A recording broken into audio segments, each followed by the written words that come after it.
interest. Now joining me in the studio is on this special program is Attorney General Mulilo Kabesha, State Counsel. Welcome to the program. Thank you very much, Mr. Sinyangwe. I appreciate that you invited me to come to this program and just let the nation know what is going on. Okay. Now, Mr. Attorney General, what has prompted your decision to file a challenge over the repatriation of the former president's remains? Well, the Attorney General, by law, by the Constitution, is the custodian of public interest. So in this matter, I think the executive, they have tried to negotiate with the Lungu family that the body be repatriated to Zambia and be buried here. They have been having talks, and we saw at one time there was almost an agreement, but at the last stage there was some asserting that the family of the Lungu family decided that the burial should take place in South Africa. And there are mixed positions.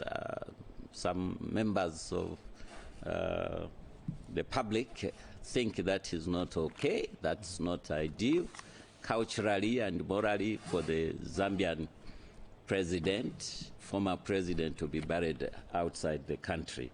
For the government also, it has obligations to bury the former president in this country by law. And so after negotiations failed, it was also my decision, as my office mandates, to try and approach the courts to help us to come up to terms. Now, the application I've made in the court, in the High Court in Pretoria, it has two limbs.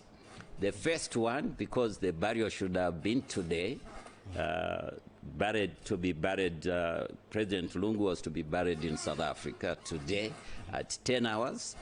And so yesterday I filed an application. We call it an ex parte application for a stay, to suspend, not to stop, to suspend the burial of President Lungu today until there will be a second phase. The second phase is for me to apply to court that the remains of our President Lungu be repatriated to Zambia. And so the first stage of staying, suspending the application, was held today at 8 hours. And so the court has allowed that we don't bury today. Okay. The court at least has allowed that we don't bury today, because we made what we call prima facie case, that yes, there is need for the parties to continue discussing and for the parties to reflect whether this is the best arrangement we want. And so the court has allowed that we wait until I make the application to court, and I've been asked to file on or before 3rd July for the repatriation of the remains of former President Lungu to come to Zambia. And the other party, the Lungu family, will be filing their response to what I will be asking by 4th July. And after we have done that, the court can hear us for that application on 18th July. And but that gives us time to continue negotiations, to continue talking to each other. The parties who have been discussing, maybe they will change the negotiators, and maybe the Lungu family also will change the negotiators, so that we bring the body, or we bring the remains of the former president to Zambia. That is our hope. That speaking for myself as Attorney General, there is no need for us to wait until those dates which have been given. It's not a win-win situation. It's give and take. The government feels that President Lungu deserves to be buried in the country where he was president for 7 years. Morally, culturally, and spiritually, he must be buried in this country. To bury him in, whether you want to exhume him later, it's not fair, because he's not a refugee. He went because he had an illness, and we need to honor him by bringing the body. So that is what prompted me to bring an action in the South African court, so that the court can help us. Now, can you clarify the legal basis on which the state is seeking to compel the family to bring back the body? Is there a specific statute or constitutional provision that is being invoked? It's not to compel. That's why we went to court, and that's why we have been negotiating.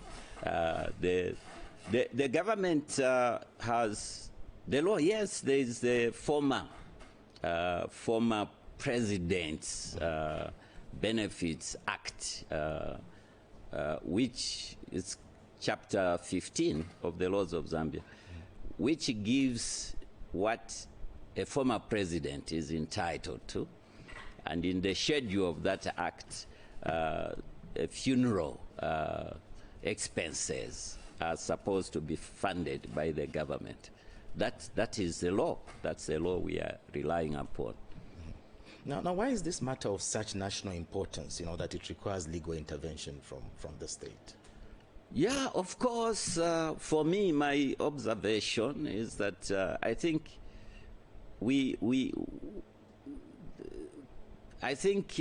politics have come in. I think it shouldn't have been.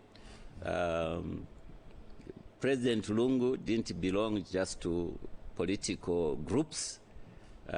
When he became president, he became a national asset. And whether people didn't vote for him, those who didn't vote for him, he was still their president. And so that's why I thought having the intervention of the court to guide us would be a better arrangement. And I think so far what has happened, I think lawyers are getting to know that the best is what we are asking the parties to do. Just it's quite interesting. Does this legal challenge then set a precedent, for how Zambia handles the burial of former heads of state? The precedent is there. It's not that this case for the Zambian side. South Africa maybe is different. For the Zambian side, the precedent is already there. What I need to explain also is that the law in Zambia is that it's either by an act of parliament, a piece of legislation, or by precedent of the court. When a court makes a decision, that becomes a precedent, and we have to follow what the court has guided in that precedent, or what the court has ordered. Now we have a precedent in this country, the Kaweche case, when former President Kaunda died. If Zambians have good memory, those who were paying attention to the burial of President Kaunda, they will remember that there was a case in court by Kaweche Kaunda, the son, that they wanted him to be buried at the house where the mother to Kaweche, or Betty, was buried. The matter went to court, and the High Court there ruled that a former president is not a private arrangement. It's not a private property.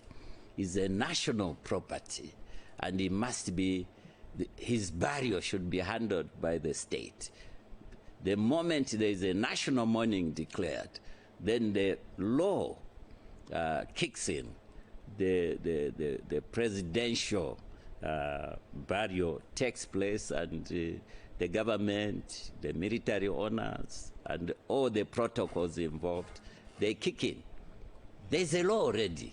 That case it's a law. Now, critics may argue, and this is an argument that is going out, that the family has a right to mourn and bury their loved one as they see fit. How does the government balance state interest with the family's right to privacy and cultural considerations? Yeah, I think the government in those negotiations, by where the government, there was the Secretary to the Cabinet and former Vice President Kavindele, they tried to balance up, and the government was saying, let's continue discussing. It's trying to balance that the family, yes, they have an interest, but the law set in that case which I've cited says the family or private interests cannot override public interest. And in that case, the judge emphasized that once a national mourning has been declared, and because of the death of the former president, it's the public interest that takes the position. It's the public interest that overrides the private interest. That's the law, and that's what we are riding on. Okay. Now, looking at this suit that you've brought in, I mean, this is law for Zambia, but then this is in South Africa now. Do we have any cases within Africa or within Southern Africa that you are using as, where we're getting lessons from, or that you can use as examples, to help with this case? Well, I don't know any other case but I know for sure that many African heads of state, former presidents, some of them who were even who were refugees somewhere or who had sought asylum, but when they died, their remains were taken to their countries of origin. And even here in town, even if we want to be normal Zambians, there are those who die in town, but we repatriate them to their village. If they are working, the employers will ask where the family wants that person to be buried. Yes, they do that, but not when you become president. Maybe this will help us also. For those politicians who want to be presidents, when you become a president, you stop being a private person. Don't even talk about, I have a right to privacy. You are an asset for the nation. Where you go, the state should know where you are going, because they are protecting. When you have been president, when you have been attorney general, there are things I know which you don't know, Sinyangwe. And those things belong to the state. That information belongs to the state. I cannot be allowed to have a free movement. The state should know where I'm going to protect what I carry. That is the position. And so, specifically, we don't have a particular law that says this is what should happen, apart from that case which made a decision in the Kaunda matter. But surely, maybe in future, we should have a law. Okay. Now, if the court rules in favor of the state, what practical steps would follow in ensuring the body is brought back? And if it rules otherwise, what would be the state's position? Let's start with, if the court rules otherwise, when I make the application to repatriate the remains of former President EDGAR Lungu, if the court rules otherwise, as the state is concerned, would have done our part. We have gone to the last. This is our last bus stop. We can't go further. We are just trying to help the situation. That President Lungu doesn't just belong to the immediate family members. He belongs to the whole nation. There are people who are from Chawama, they want to attend the burial. There are people from Kazungula, they want to attend the burial. The Zambians just need, they want to attend the burial. And if the court agrees with our application to repatriate the remains of the president, former President Lungu, the cabinet office will run the protocols as what will be done. Okay. You know, should this happen, is the state willing to proceed with, you know, maybe appointing a neutral body like the church to mediate between the church the have been government involved. and the family? The church have been involved. Even other stakeholders, those who thought they were close to the Lungu family, they have been involved. They have been negotiating. And speaking for myself, this period which we have been given, even before that, I believe in parties agreeing and having consent. But now, apart from looking at what happened in the past, that parties agreed, and there was some sentiments that the government side had breached, according to the Lungu family, that the government side had breached. But if we go to court, before even 3rd July, if the parties are able to agree, I will sign. It will be a consent judgment, which we are going to file in court, and no party will be allowed to somersault on that court order, because it will become a court order. Okay. And I think that's the best arrangement. And I hope the Zambians are seeing that maybe this will bring finality to what we have been struggling with. Okay. And finally, as we wrap up the interview, what assurances can you give the Zambian people that this process will remain respectful, that will remain lawful, and in the best interest of national unity? Yeah. Thank you very much. I want to assure the Zambian public that this process we have gone into, it's a good one, because it will bring parties together. And let us continue, remain united. Let us learn also, if we call ourselves Christians. It shouldn't be by mouth. It should be by what we do. Let us learn to love one another. Let us learn to forgive one another. That is what Jesus Christ guided us to do. So the nation, be assured, the government means well through the Attorney General. I mean well, that let's bring this issue to the conclusion, so that we bury our former president in a decent way. Being buried in another country, I can't assure that to be a decent way. We must bury our president in the country of his origin, and that is Zambia. That's the best arrangement Zambia can have. And finally, as well, you know, I think the biggest argument has also been that when he left the country, he had been stripped of his benefits. He was basically not what you would recognize as former head of state. He was a normal citizen. So how are you balancing that narrative with bringing him back now as a statesman? Thank you. Please, Zambians, no one stripped, no individual person or office stripped President Lungu of his benefits. The same act I've cited, former President's Act, Chapter 15, talks of any person. That is the law. The law, it was not made by this current government. The law says any person who has been president, and if that person joins or goes back to politics, he loses those benefits. No one. Have you forgotten that on 28th October, President Lungu went to the memorial of President Sata on 28th October and announced that he had come back to politics. So no one is stripped. It's the law. The law kicks in.